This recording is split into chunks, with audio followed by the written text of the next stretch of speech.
If you think it's going to be easy to prove that the United States government, headed by the CIA in particular, funded 9/11 and created the attacks of September 11, that's not going to be easy. If you think that's easy, you've got another thing coming. But David Icke, in his book, Alice in Wonderland and the World Trade Center disaster, covers in detail how that kind of started. And there are bigger books that really get into details. Let's take a peek behind the curtain as we go beyond Alice in Wonderland by David Icke.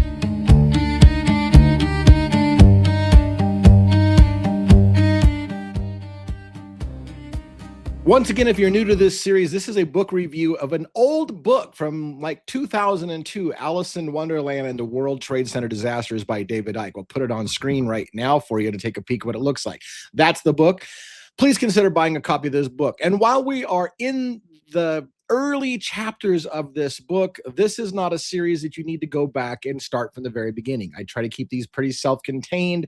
We will be reading chapter by chapter, page by page of the book as I just highlight the things that came to my attention. This particular area or section of the book that we're going to talk about is extremely dry. And so I'm going to do my best to make it not so dry. I'm going to cut to the chase on some things. If I were to read verbatim everything he said and read it, I mean, yes, I said we're covering page by page. You'll see it as I go by, but we're going to focus on highlights and I'm going to try to make it as easy as possible because it's extremely in-depth. And by the way, another book series that I did called One Nation Under Blackmail that I was working on talks about the same kind of stuff. And that book is even more scholarly than this book, and it gets dense. Okay, already I don't want to lose you this early. So again, if you think it's going to be easy to prove the CIA funded 9/11 and created 9/11 and actually orchestrated the United States being attacked so that they could go to war in the Middle East, if you think that's easy, you've got another thing coming, according to Judas Priest. Man, see, my life is just fucking 80s songs and shit.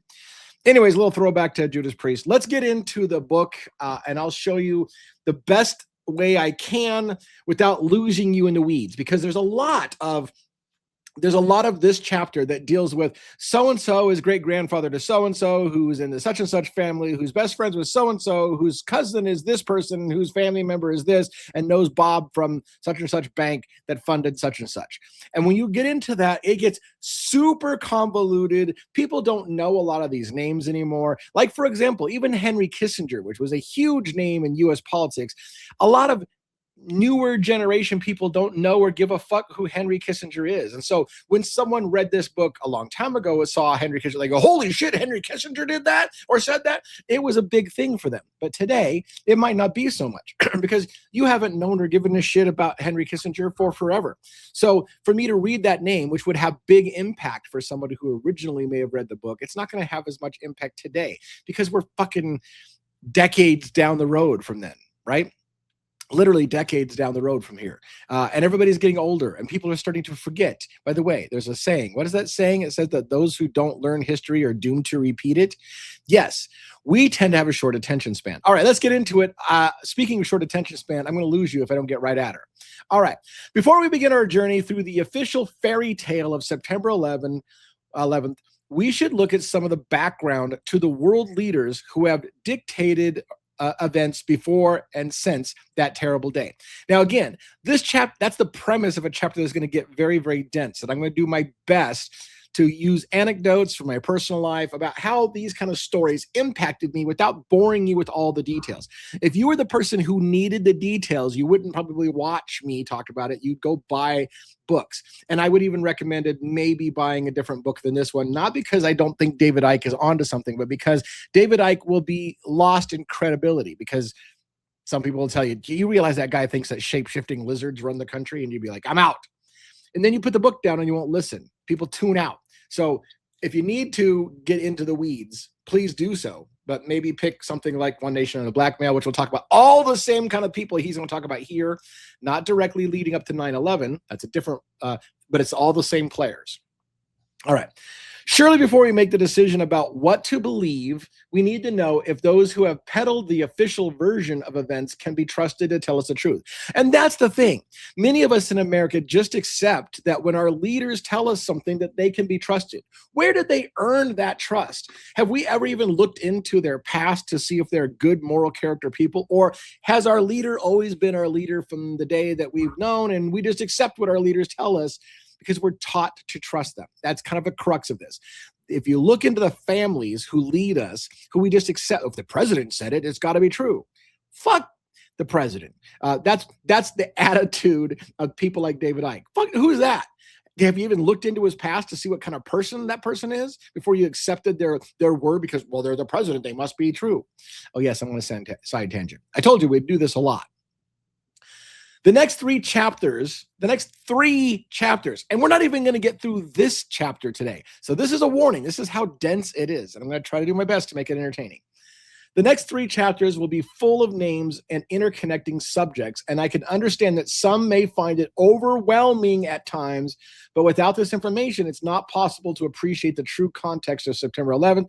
And as this book unfolds, it'll become obvious. That'll become obvious. And that's my problem.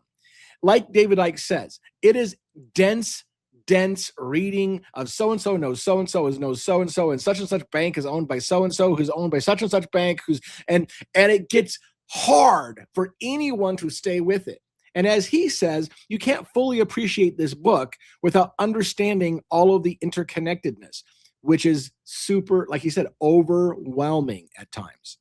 I'm going to try not to overwhelm you. I'm going to try to make it simple. But when you start busting my balls of DA, that's the dumbest argument I've ever heard. I child-proofed it. I toned it down to try to make it simple. So yeah, it doesn't make sense if I don't lay it out line by line by line like David Icke's trying to do. I'm trying to make it as simple as possible. Not because you're dumb. That's not the point. It's because Americans have short attention spans, and people will check out and they'll go look at a video about cats than listen to deep politics. So I'm going to try to spare you the deep politics. Even I don't want to get into deep politics. All right. The president of the United States, as with the prime minister of the UK and elsewhere, is a position for lieutenants of the Illuminati, not generals or colonels. And again, yes. So David Icke's going to basically claim anything that's of secret society type or private club or elite family or thing is collectively called the Illuminati. You need to set that aside for the minute. For those who want to argue about the Illuminati was created in 1776 or whatever, blah, blah, blah, and it's only these four people and it died out. You need to understand, he's collectively using the term Illuminati for a group that's changed names and changed the organization several times to hide itself. So he's just using the word very loosely, and please do the same. Illuminati just means the elite few, the families at the very top. That's what he's saying. When he talks about the Illuminati, he's talking about a small group of families that have always hidden behind different groups, different organizations, hidden who's at the top, and it's all the same families. That's what he means when he says Illuminati. So he's saying that presidents of the United States and prime ministers of countries, they're just low level. They're not even generals. They're low level people. They're lieutenants in the grand scheme for these big families. They are used to play out a game in the public arena, and so long as they do that and say what they're told to say, their careers will flourish and their horrendous secrets will remain in-house. And the argument is yes, a lot of presidents are handpicked by the upper echelons, people you don't even know, to be the next president of the United States, and they will stay so and not be assassinated or voted out by the next guy as long as they play ball. And by the way, if they have any dirty laundry of their own, if presidents have some dirty laundry, like they cheated on their ex-wife while she, or their wife while she was dying of cancer or whatever, they'll just hide that shit and help them cover those things up and make their career flourish. That's the idea. And I don't want to get into the details because it'll just get too much. Now let's talk about the Bush family. And a lot of this is going to be, he even called this chapter, I think, the Bush crime dynasty or crime family or whatever. So a lot of it's going to focus on Bush and the CIA and how they funded the coming of the attacks of September 11th. They funded it, and not by, and what he would argue, and this is the part that a lot of people have a problem with David Icke stuff. He would argue this wasn't an accidental funding. Like, historians might look at all these things and say, wow, I can see now how this ultimately led to us getting attacked on September 11th. What a bad series of events we created for ourselves. He would argue, David Icke, no, there wasn't anything bad coincident or series of events. That was orchestrated from the very beginning to go that way. So one person sees, for example, I'm trying to simplify this. One historian whose mind is in the system will look at the past and see the same thing Icke does, but they'll put a different spin on it. Wow, we made some really bad choices in our past in our country, and that led to us getting attacked on September 11th. Icke would say those bad choices, if you knew that it was going to benefit the top 5 families, maybe those bad choices weren't just accidental bad choices, but purposeful bad choices to lead to the goal that was support those families in the first place. So one has to ask, if the person who benefited is the very people we say are orchestrating the whole thing, then maybe it wasn't an accident that it happened that way. It was orchestrated. Are you following so far? The Bushes have been one of the most active Illuminati families at a golfer level for at least the last century or so. They have produced 2 U.S. presidents, and as both are called George Bush, I will overcome the potential confusion in the text by calling George H.W. Bush either George Bush or Father George, and I'll refer to his son, the current incumbent, because at the time this book was written, Bush was in office, as George W. Bush, or Boy George, or W. So again, if he says W or Boy George, he's talking about the younger George Bush, the last George Bush in the office. And if he talks about George H.W. Bush, he'll call him Father George or whatever. So that can get confusing as it is for those who are already starting to lose track of current U.S. presidents or relatively last century, whatever. Dark secrets galore. The Bush family, the Bushes have long been pillars of the infamous Skull and Bones Society based in a windowless mausoleum known as the Tomb alongside the campus of Yale University at New Haven in Connecticut. Now, full stop. There are entire crazy books and movies about the Skull and Bones Society. It is a secret society operating at a university or next to a university, and it has long been known by a lot of very, very serious historians that the Skull and Bones handpicks people every year, taps them on the shoulder. Hey, you've been hand selected. Your pedigree is very good, sir. We would like you to be the future governor, president of the United States. You've been handpicked in college to be a world leader. That kind of stuff has been documented by many historians. So it's not just David Icke and his crazy shit. The Skull and Bones also does weird shit. Movies have come out, books have been written about the weird rituals that Skull and Bones does and the ways that they perhaps trap the people who are tapped to be future leaders into doing weird shit that would be embarrassing if it came forward. And so therefore that fear of being embarrassed about what they've done when they were part of Skull and Bones keeps them in line, keeps them from ever saying something bad about whatever Skull and Bones wants to achieve. That's the idea of how secret societies work. They bring you in, they compromise you with some embarrassing stuff, and then they hold it over your head. Boy, it would be a shame if somebody found out that you were laying in a coffin masturbating, and we've got it videotaped. Wouldn't that be embarrassing for you and your family? Things like that. And you think that's crazy? I think it's in a book that I read about Skull and Bones. We'll leave that aside, though. It's not in this book. All right. Every year, 15 bloodline students are initiated into the Skull and Bones Society, and the ratio of Skull and Bones initiates who end up in positions of power in politics, banking, business, media, and intelligence agencies in the United States in front of camera and behind the scenes is massively greater than the general student population, meaning you are far, far, far more likely to end up in politics, banking, business, media, intelligence if you were part of the Skull and Bones Society than everyone else who went to Yale. It's a fast track to the top. Prescott Bush is most famous within the Skull and Bones order. So Prescott being further back than Father Bush and W. Prescott Bush is most famous within the Skull and Bones order for raiding the grave of Native American Apache leader Geronimo. In May of 1918, Prescott Bush, so again, he's documented that the Bush family has a long history with Skull and Bones societies, secret societies, doing shady shit as those kind of groups, these secretive groups, plan really twisted shit for the country. That's what the gist of it is coming to. So Prescott Bush became famous for raiding the grave of Native American Apache leader Geronimo. In May of 1918, Prescott Bush and 5 other Skull and Bonesmen ransacked the grave at Fort Sill, Oklahoma. They took turns to stand guard while others robbed the grave and took away artifacts and Geronimo's skull. This was taken to the Skull and Bones headquarters at Yale, where it was used in the stick rituals and ceremonies.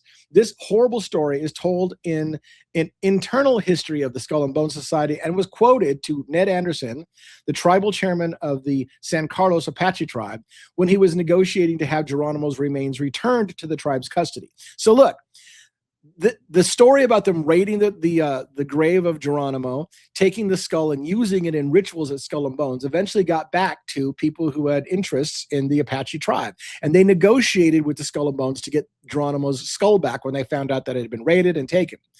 A 1989 article in the New Yorker, major publication, said one bonesman recalled during the early 70s seeing perhaps 30 skulls, not all of them human, scattered about the tomb at Yale. That's the Skull and Bones place.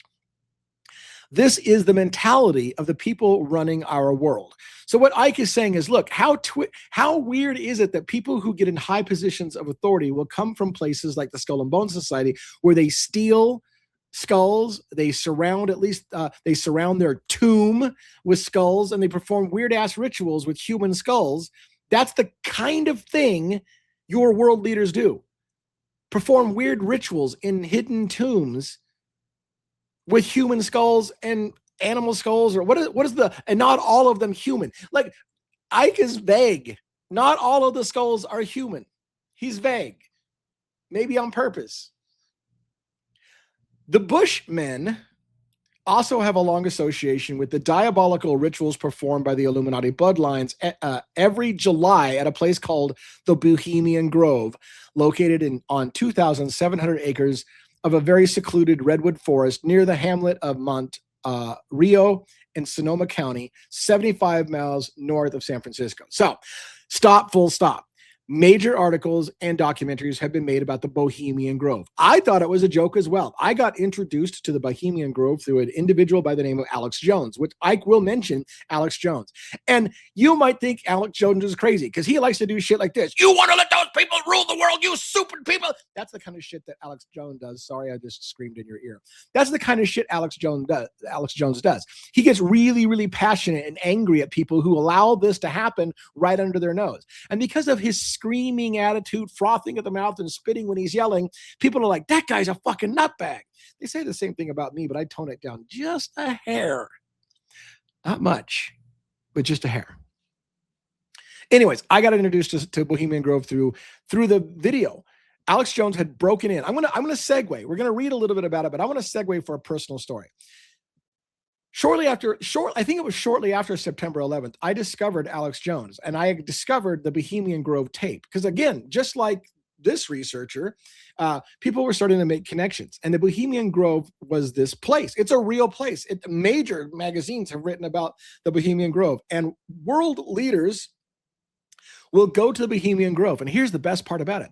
Because presidents go to the Bohemian Grove, because congressmen go to the Bohemian Grove, national security, United States national security, will stand guard during certain ceremonies at the Bohemian Grove, an actual grove, private property in California, in the Redwoods, and because there's major heads there participating in this annual event or whatever, national security will provide security for the area. And what goes on there is a matter of national security. Now, how does a private club in the woods and spoiler alert, with a gigantic stone owl in the forest that people dress up in robes and do a ritual suggesting that they're sacrificing a human, whether that's real or not, that's what we're going to talk about. whether they actually sacrifice a human or pretend to sacrifice a human, that world leaders or very powerful people would get together, dress up in robes, and light a human being on fire in front of a stone owl to worship a stone owl. That sounds nuts. That can't possibly happen. Oh, fuck yeah, it happens. Yes, it does. You think it's nuts. Do some damn research. Anyways, and when I saw the video that Alex Jones got of the ceremony, the cremation of care ceremony, which we're going to talk about briefly before we get out today, it blew my mind. And I thought to myself, well, how do I know that real world leaders and shit were there? And then I saw the video, and I can't remember his name. I forget his name every single time. I hate it. Where Alex Jones approached a senator, I think it was, on the steps of Washington, D.C., questioning him about the Grove. And the senator, instead of denying that the Grove existed or that happened, the senator got pissed at him and said, "You're the guy that broke in and filmed that? Shame on you. I disrespect you for that. That's a private club." Like, holy shit, dude. You just confirmed it's a real video. You're pissed at him for airing it. Not that he made it up. He didn't make it up. You're pissed that he aired it. It blew my mind. That's when I started to take Alex Jones a little seriously. Okay, side tangent. That whole shit was a side tangent from this chapter. But this is what makes it fair use, because I'm not just reading you word for word. I'm actually taking time to transform the work.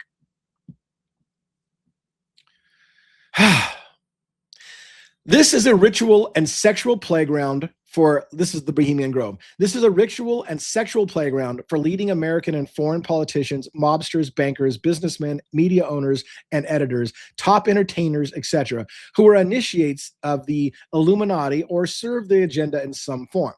Among them are people like, and these are the people who have been known and documented to go to the Bohemian Grove, where there are, and let's just put it aside. I can't prove it to you that there are rituals and sexual shit going on at the Bohemian Grove under protection of national security. Of the people who have been known to go there: President Jimmy Carter, Gerald Ford, Ronald Reagan, Dick Cheney, Secretaries of State Henry Kissinger, George Shultz, Caspar Weinberger, and the Bush family. Crony, James Baker, Alexander Haig, the former U.S. Defense Secretary Alan Greenspan, the head of the Illuminati's central bank, the Federal Reserve, David Rockefeller, Illuminati manipulator for at least 50 years in television and news anchor, Walter Cronkite, David Gergen, author and advisor to the president for 30 years, editor at large of U.S. News and World Report, and presidents of major media corporations like CNN, the Associated Press, etc., etc., etc., etc. Big people in politics, news reporting, go to the Grove. Not just according to Icke, according to all kinds of other people who have dug into this. It's nuts. And look, most people will just say, "Oh yeah, so Jimmy Carter was at the Grove," and they'll try to argue that, hey, these weird rituals that Alex Jones filmed when he broke in there, that was just a one-off. That's not what they normally do there. In July of 1991, Dirk Matheson, the San Francisco bureau chief of People magazine, owned by the Illuminati's Time Warner, snuck into the Grove 3 times. On the third occasion, he was recognized by a Time Warner executive who threw him out, and his story was not allowed to appear. So look, Time Warner is owned by one of the big media corporations, and people who go to the Grove are media people, but one of their reporters decided to kind of go rogue and try to break into Bohemian Grove, and that was never allowed to air. So why do we even mention it? There's no proof of it. Maybe it happened, maybe it didn't. It's frustrating.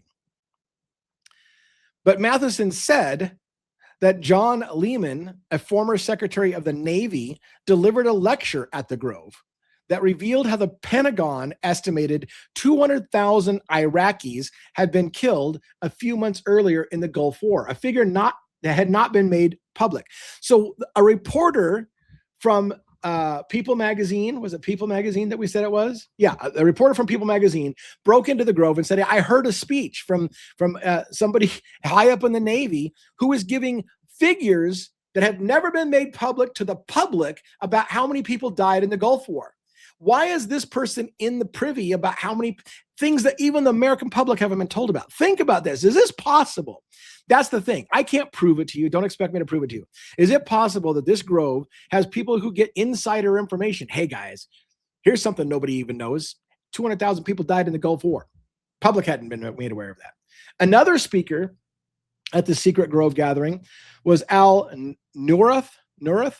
I'm not going to pronounce that right. The founder of USA Today newspaper, who was identified in the official program as chairman of the Freedom Forum, a $700 million foundation dedicated to free press.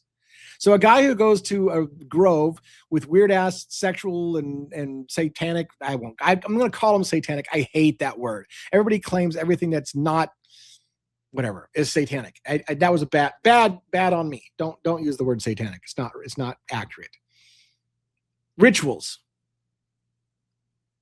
Kathy O'Brien, who was a mind-controlled slave of the Illuminati for 30 years, tells in her book, Transformation of America. So again, Kathy O'Brien wrote a book called The Transformation of America, talking about things like, I believe, MK Ultra and mind control. And she said that I was one of the victims of mind control, and here's what happened to me. And yes, take that shit with a grain of salt. Look, here's the thing. Our media is controlled to make you laugh at people like this. Even when you got people coming forward, hey, look, the government does this. I was in their program. I did. You dumbass. That doesn't really happen. Keep laughing.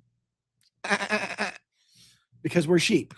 We're taught to laugh without giving anything real serious consideration. And so, yes, maybe she is a nut. I'm not going to defend Kathy O'Brien. I didn't read Kathy O'Brien's book. The only reason I'm bringing it is we all need to stop immediately laughing at stories we haven't heard because the idea sounds ridiculous. Maybe hear the idea for yourself before you laugh at it. Because otherwise, ask yourself, every time I laugh at somebody I've never even heard their story, am I just a sheep who've been brainwashed into laughing at something I've never even heard yet? So, according to her book, Transformation of America, how she and her fellow mind slaves were forced to serve the preservation of their abusers, the perversions of their abusers at the Bohemian Grove. So Kathy O'Brien claims, I was at the Bohemian Grove. I was forced into weird sex slave mind control shit for the pleasures of world leaders. Ha ha ha ha, that shit's funny. You're an idiot. Maybe. She said these include satanic rituals. She used the word this time, not me. I don't like using the word satanic. Satanic is overused. It's really abused. These include satanic rituals, child sacrifice, torture, and blood drinking. Kathy says in her book, slaves of advancing age or with failed programming were ritually murdered at random in the wooded grounds of the Grove, and I felt it was only a matter of time before it would be me. So she's claiming that they bring in children and elderly and whatever and murder them in the Grove in secret where nobody gets to know, all covered under the guise of national security so nobody can know what goes on there, and it's all part of some weird-ass cult ritual. That's impossible. World leaders could not do this kind of thing. She says that the Grove has a number of rooms for different perversions, including a dark room, a leather room, a necrophilia room, and one known as the Underground Lounge, spelled as UN-derground, like United Nations underground on the sign. I know that sounds seriously far out to people's conditioned sense of reality, but if you read The Biggest Secret and Children of the Matrix, two books that Icke wrote, as well as many other books by other researchers and victims, you will see the enormous evidence to support all this. And so again, this book doesn't cover this claim as well as his other books, The Biggest Secret and Children of the Matrix. So if we really wanted to get into it, we might look at his other books. And if you don't like Icke, you'll use his other books, because by the way, he heavily cites things. See over here how there's a little number 3 in subscription. He's got book references and article references to a lot of places where he considers. As a journalist, he cites his sources. So if you don't like him, go find the original source. I digress. We got to keep moving because we're not even partway through this chapter, and I'm kind of behind the pace because I told so many personal stories. I will explain why they are obsessed with rituals and blood drinking in the final chapter. In the final chapter of this book, which we're only 6% through, he'll get into why they do child sacrifice and blood drinking. I'm already intrigued. Should we skip ahead to the end? I'm not going to do that. We're just going to keep plugging. These bloodlines can be shown to have been involved in these sickening human sacrifice rituals since Babylon and before, and it continues to this day. So again, as he will argue, the Illuminati families began in ancient Sumer in Babylonia, and they had weird-ass rituals there, and those rituals continue on today. Sometimes right in front of the masses where they don't realize what they're watching, and sometimes in secret, like at the Grove. We'll save that for other discussions on this channel because it's a lot of shit. And I know you're thinking I'm nuts. All I'm saying is I kept an open mind to say, before I laugh it off, show me the evidence. That's all. And some of it is plausible, and so I talk about it. In The Biggest Secret, there's a photograph in the book, in his book, Icke's book, The Biggest Secret. There's a photograph of a robed and hooded man at the Grove, standing alongside a large fire while worshiping a 40-foot stone owl, an ancient Illuminati symbol. Now stop. When I'm big into the words and semantics, and I'll share that. When he says they're worshiping an owl, I can't tell you definitively that what you see at the Grove and on Alex Jones' videotape and other things that people have got out of there, that they're worshiping. Worshiping implies this is a god. This stone owl is an actual god, and we're asking it to give us protection, and that is all implied by the idea of worship, getting on the knee, bowing down to. I don't know that that's what's happening. I haven't even seen that on the videos. So when he says they're worshiping a stone owl, take it with a little grain of salt. That there's a stone owl out in the Grove, and that people dress up in robes and do rituals in front of it, that is pretty accurate, I think. But worship, I'm not sure. These world-famous Illuminati initiates at Bohemian Grove burn and sacrifice a human effigy under the owl at the start of their summer camp every year. What is a human effigy? So it's supposed to represent a human. It's not really a human. It's something that often building a human, for example, out of sticks. So it's not a human, but it's a bundle of sticks bundled together to look like a human. That would be an effigy of a human. So they burn a human effigy under the owl every single year at the cremation of care ceremony.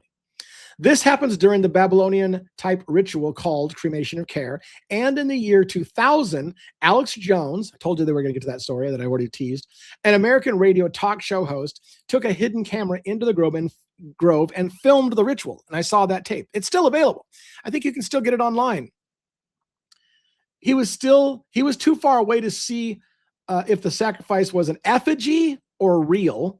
But human sacrifice rituals go on among the elite of the elites in much more secret and secluded locations during the camp. So, yes, Alex Jones is too far. You can see the owl. You can see a gigantic lake. I think, if I remember right, Alex Jones is filming from one side of a lake with a bunch of people who are watching, and they take a boat across a large lake to the other side where there's an owl, and only like the priesthood and the select people are over there.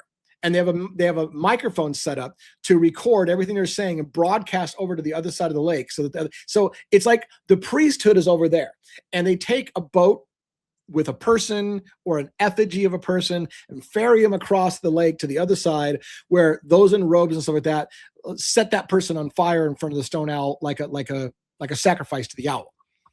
And then they simulate screams, horrific screams of a person being burned to death for everybody to listen as they give big flowery language. They talk about how they're gonna sacrifice the cares of the world to the stone owl. And I get it. I would laugh too. I would laugh too if I hadn't seen it myself. And then saw a senator go, shame on you for recording that. That's private ceremony. Fuck. Really? Anyway, so while Alex Jones couldn't tell if it was an actual human or just an effigy of a bundle of sticks, they do allegedly do these. The Jones footage clearly shows the bizarre opening ritual, and the sound quality is particularly good. Yes, you can hear it very well. At one point, the effigy is floated on a boat across the lake at the Bohemian Grove, where it's placed under the giant owl and set on fire. At this point, you hear very clearly a blood-curdling scream, and one of two things are happening here. They are either sacrificing a human being in the guise of an effigy, or they broadcast the sound of the scream of agony as part of their ceremony. Either way, these are the people running our world. President George W. Bush, like his father and grandfather, is a Bohemian Grove attendee and arrived there shortly after the video was shot.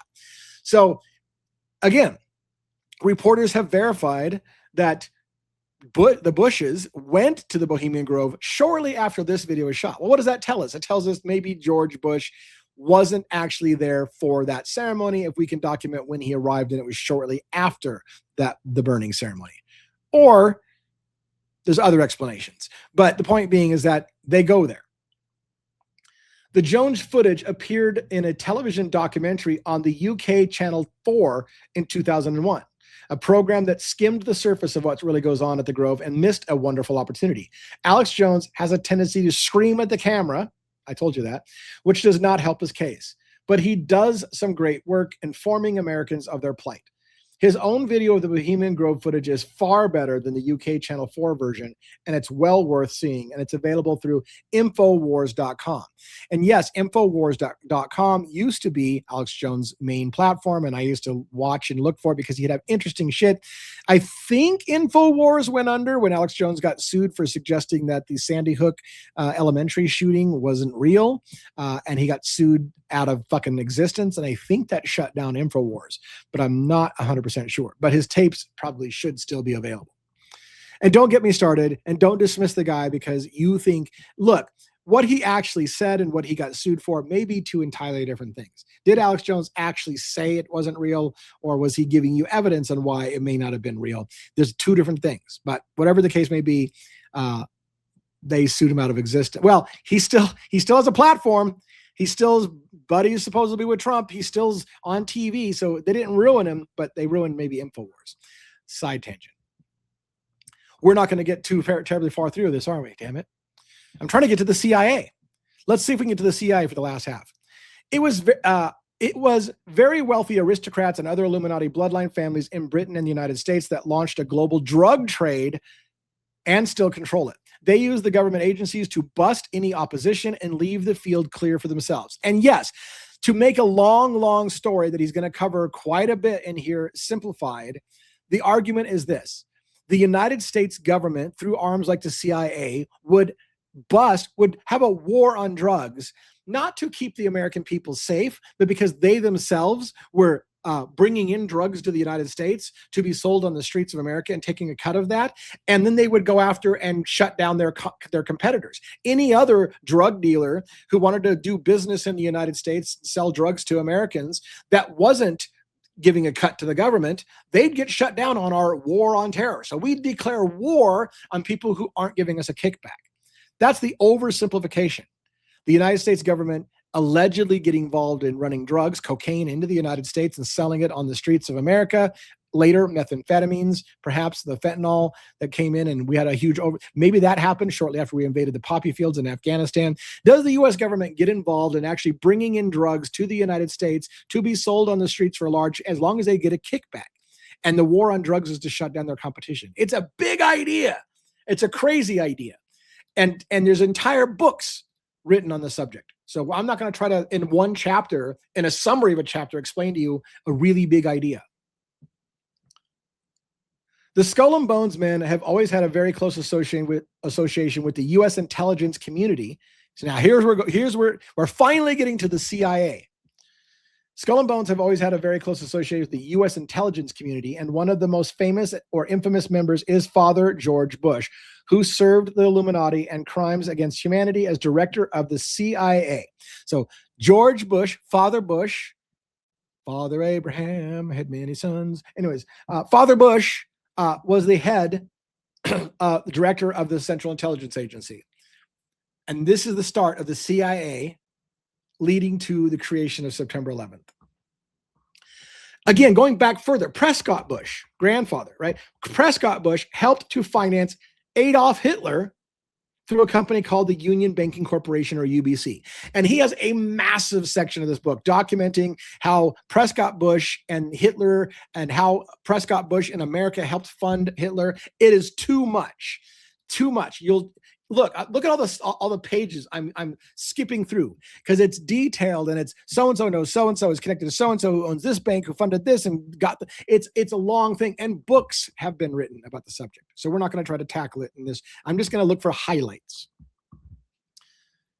You've heard about the Iran-Contra Affair. The Iran-Contra arms for drugs scandal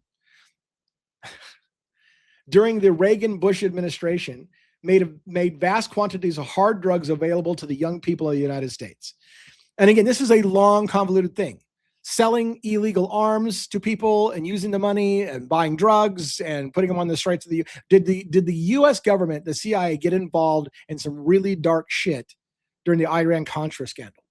Well, again, long-winded, entire books have been written out. It gets very political. And then and then sheeple get arguing about whether that was a Republican or a Democrat did that. Fuck you. I'm supposed to put this on. I was supposed to do this a long time ago. When I drop F-bombs, I'm supposed to put on parental discretion is advised. If you point fingers at Republicans and Democrats of this and start missing the big picture, this is our entire government. And of course that happened. That was a Republican. Fuck off. That is the brainwashing. If you really think this is a problem about which party did it, because when you get into it, you get into politicians and everybody starts getting lost in the weeds. Oh, well, that was a Republican. Of course it was evil. Or Democrat or whatever. That is brainwashing. You stop listening to what's actually happening and realizing that both sides are working for the same people.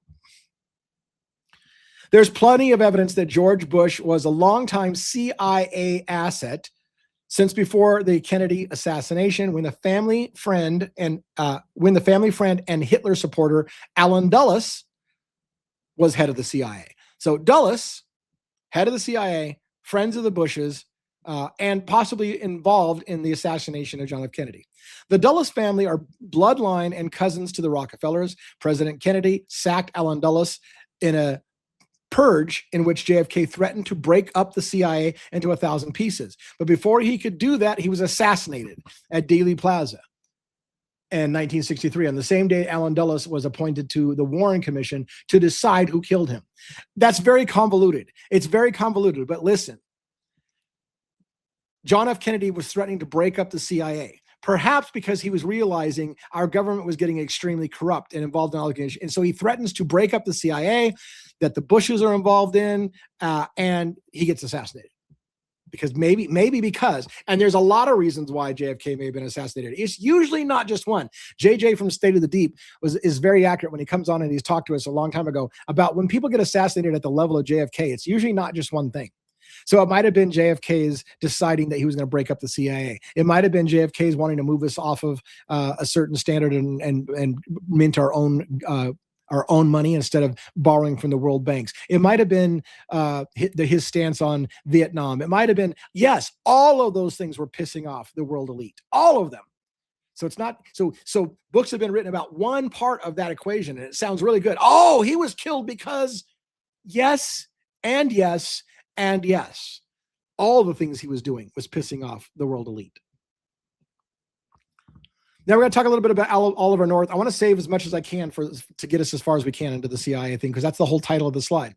Oliver North, the star of the Iran-Contra Affair, worked with Shackley on Operation Phoenix, which is reputed to have murdered 40,000 Vietnamese villagers. Shackley ran a huge assassination and drug operation in the Southeast Asia in 1970s, in which two other Bushmen, Donald Gregg and Felix Rodriguez, were involved. The operation was threatened by President Kennedy, seeking to withdraw from Vietnam, the Illuminati war that cost the lives of 50,000 Americans and 2 million Vietnamese. So again, was Kennedy suggesting pulling out of Vietnam War? Yes. Did that get him killed? Yes. Was it because he was threatening to break up the CIA? Yes. Was it because he wanted to get us away from the bankers? Yes.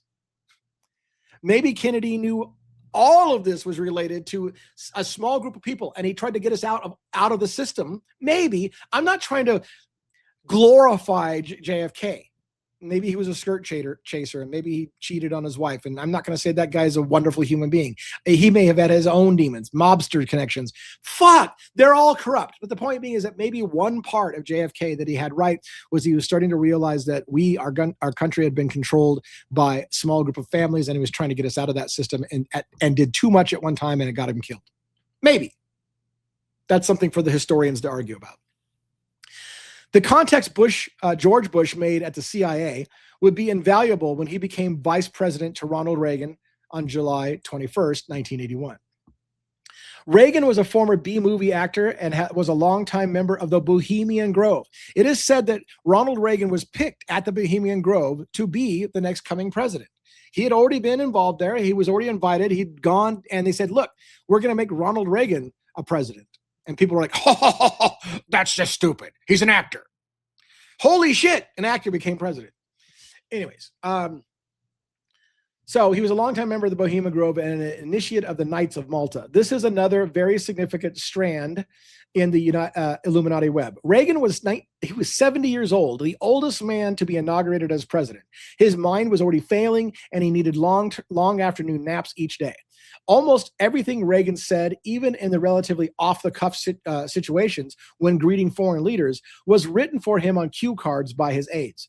George Bush was president in all but name. So George Bush, vice president, was actually the president when Reagan, that's his argument. Ronald Reagan was old and a little senile and needed to take long naps. Everything Reagan said, he was just a figurehead. He was a smiling people person, an actor. People liked Ronald Reagan. He's Ronald Reagan. Oh my God, he's so cute. But his vice president, George Bush, was running the scene when he was vice president and then became president and continued to run the scene and so on and so on.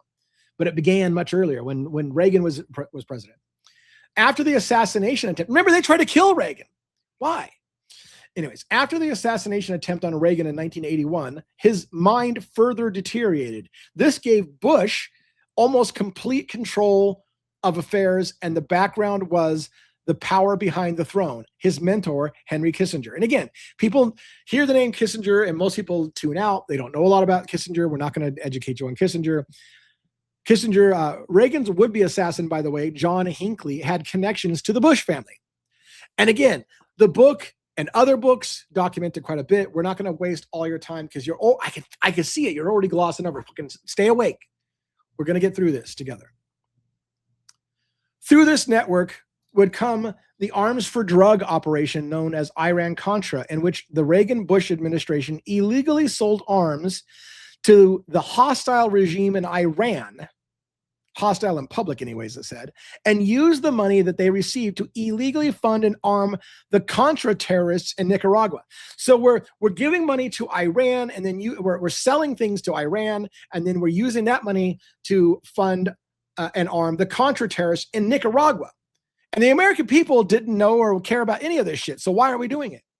It's long-winded, and I don't want to bore you in history. Anyway, so they were using this money to illegally fund the Contra terrorists in Nicaragua who were fighting to overthrow the elected Sandinista government that the Illuminati wanted removed. So the world, the few families at the top wanted the Sandinista government removed, and so they shuffled money amongst the world leaders and governments and under the taxpayers' noses to get rid of somebody that was in the way of their global agenda. In return for this vital support, the Contras supplied the United States government agencies controlled by George Bush with drugs for distribution on the streets of America and elsewhere. So in other words, we're giving them money, or we're helping fund them, and they're paying us in drugs, which we use then to put on the streets of America and make money. That's the allegation, the summary of a very convoluted web of which entire books have been written.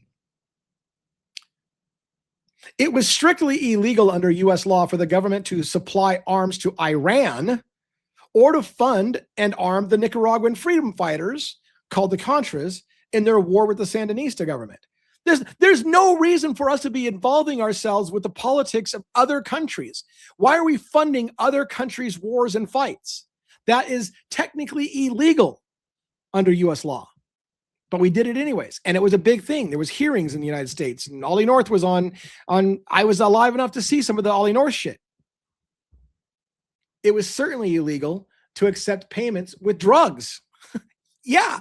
Not only is it illegal to fund other people's wars in other countries, but getting paid in drugs is also illegal, in case anybody didn't think that might be illegal. The Reagan-Bush administration would do all of those things. Illegally fund a war that doesn't involve the United States, and then accept as payment drugs, which is illegal, and then brought it into the United States and trafficked drugs, which is illegal, declared a war on drugs and shut down everybody that was competing against them selling drugs. That's the grand, crazy, crazy idea. And we're just getting started on how this leads to September 11th. In her 1987 book, Out of Control, former CBS news producer Leslie Cockburn, nobody wants a Cockburn, I'll tell you that much, presents devastating evidence of Bush's involvement in Iran-Contra and drug smuggling. She says that planes chartered by the CIA and packed with cocaine flew directly into Homestead Air Force Base in Florida using CIA code signal. Colonel Albert Caron, who was later murdered. So look, a CBS news producer says that she uncovered that the CIA was flying in cocaine and landing it in Florida, bringing in drugs from Iran-Contra funding, paying for their weapons with drugs. And that was somebody who major in the news. All right. Colonel Albert Caron, who was later murdered, what a surprise, said in a sworn statement that he remembered seeing Oliver North make more than 20 entries in his diary detailing how drug profits were being used to buy weapons for the Contras. Drug profits were used to buy drugs, or to buy weapons for the Contras, to fund a war in another country we shouldn't be involved in.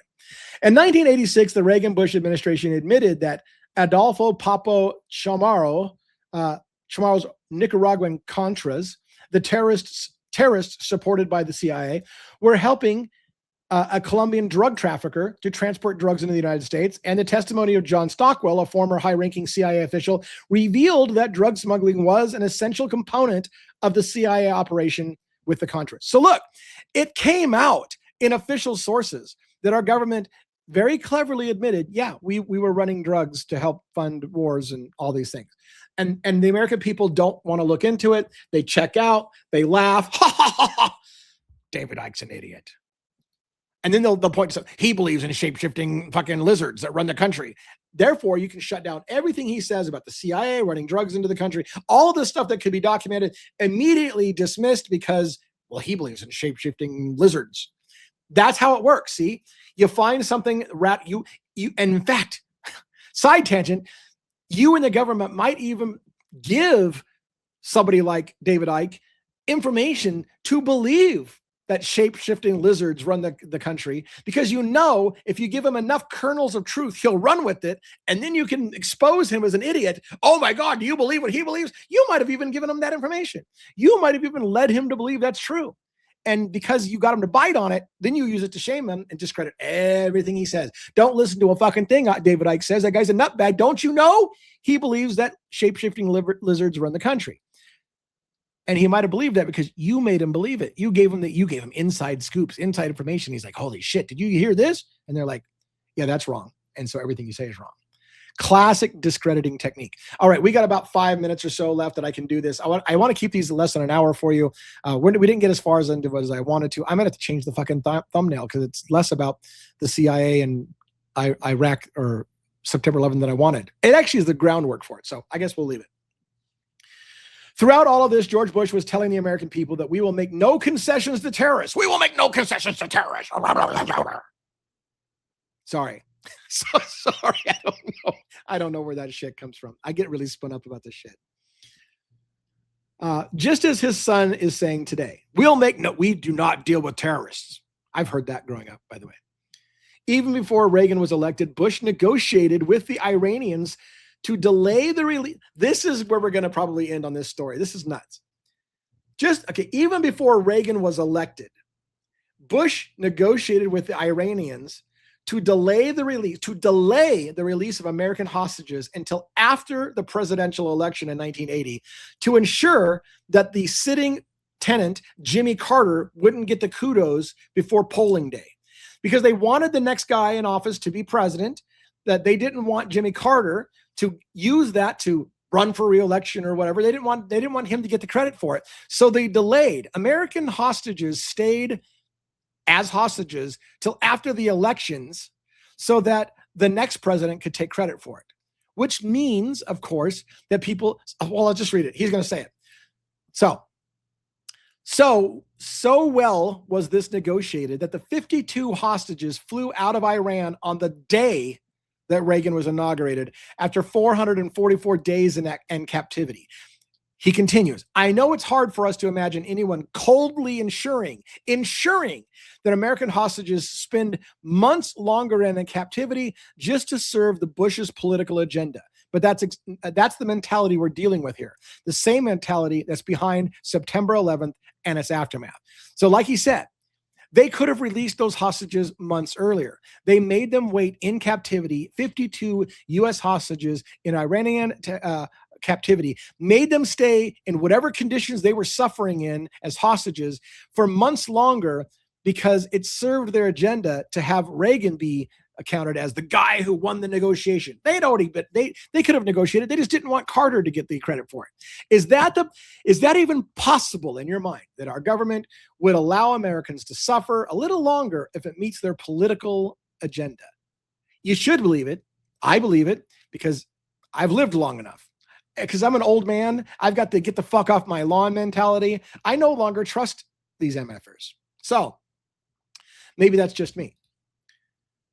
All right. I'm gonna do one more paragraph, it looks like. In 1986, the Iran-Contra scandal blew, and Ronald Reagan had to admit some, but only some, of what was happening. He said, Ronald Reagan, quote, he said, a few months ago, I told the American people I did not trade arms for hostages. My heart and my best intentions still tell me that this is true, but the facts and the evidence tell me it's not. In other words, he lied. Ronald Reagan told the American people, we don't trade arms for hostages. And I still want to believe that that's true. We don't do that. But the facts are we did do that. And that was from Ronald Reagan himself. Facts are we did do it. I'm gonna tell you, I told the American people we don't do that kind of shit. I in my heart want to believe we don't do that kind of shit. But as it turns out, we do that kind of shit. These are the people who run your world, your countries. All right. Too much information coming up about North. I'm really in a bad place. Breaking here is a really, really bad place to break. So when I come back later to try to make the next part of this chapter review, it's going to be a trick for me to find it. I'm going to have to do some work. Anyways, let's put me on full screen for a minute to say my closing. I realized that I said that this was going to be about the CIA funding and orchestrating September 11th. And I told you at the beginning, it's a really, really long topic. So I did my best to get the groundwork laid. We will continue the groundwork for the CIA's involvement in September 11th because we had to start with the Bush family. We had to start with who was planning certain things way back then. Remember, I teased already. Bush gave the statement 11 years to the day of the attacks about a new world order that we were ushering in. It's a big idea. So we'll get to that. We'll continue it on. I hope you're enjoying the series. If you are, please let me know in the comments. It's really important.